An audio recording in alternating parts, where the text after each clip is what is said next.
Everybody, JC here with another T&I toy review. And for today's review, I'm going to be taking a look at the brand new DC Comics Multiverse 6-inch Justice League movie tech suit Batman figure from Mattel. Now this figure comes packaged in the same style packaging we see with all the DC Comic Multiverse figures. Up at the very top, you've got the Justice League movie logo, then you've got the DC Comics Multiverse logo. The packaging is done with the red and black highlights. The figure's clearly displayed in the window box, and then down below you have an image of Batman from the movie, even though it shows Batman in his regular suit and not this more tech armored suit. Then you have the name of the character, and it tells us it comes with a piece for the Steppenwolf Collect and Connect figure. Off to the side we again have an image of Batman from the movie and a brief bio in multiple languages. And then on the back of the packaging, we have a look at all the figures in the wave that you need to get in order to complete the Steppenwolf Collect and Connect. All right, let's get this open and take a look at what's inside. Okay, so here's a look at the figure outside of the packaging. Now, the only accessory that this figure comes with is the torso section for the Steppenwolf Collect and Connect figure. Now, I'll be taking a look at Steppenwolf in his own review once I've looked at all the figures in this wave. So be sure to check back for that. Okay, so for the figure itself, I think Mattel's actually done a pretty nice job with the overall sculpting detail and paint applications with this figure. So this figure has the mask that looks like he's wearing goggles. I'm guessing these are some kind of special goggles that he wears in the movie, and I think they've done a pretty good job with it. You've got a black glossy paint for the lenses of the glasses, and then I like the skin tone on the figure, and you've got some metallic silver, so I think that looks pretty good. So again, overall sculpting with this is pretty nice, and then I like the way the bat symbol is done on his chest with the line work there, and then you've got the silver padding underneath that, which again I think looks pretty good, and you've got some nice sculpting detail with the metal pieces, which are all done with the metallic silver. And I think the metallic silver looks good with the darker black and grays on the costume. So this figure does incorporate a soft goods type cape. So the underside of the cape looks more like a cloth material, and then the back side of the cape has a more shinier look to it, so it looks more kind of leathery. And I think it hangs pretty well on the figure. It comes right down to the figure, basically right down to the ground, so there's not like excess cape with this one. And then for like his utility belt, which is sculpted on the figure, it's done with a dark metallic gold and black.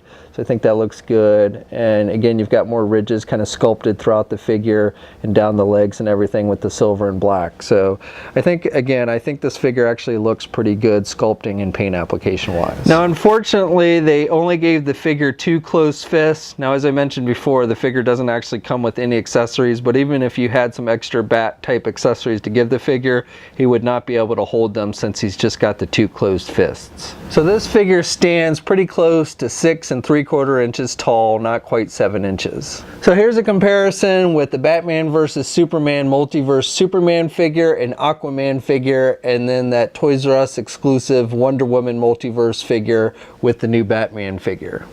And then here's a comparison with the various Batman figures that were released in the Multiverse line for the Dawn of Justice movie.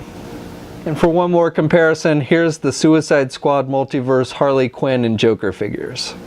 So articulation is pretty much the same that we've seen with all the other multiverse figures. You can turn the head to the left and to the right. Really doesn't have much in the way of back and forth movement with the head. You can kind of pivot the head to the left and the right though.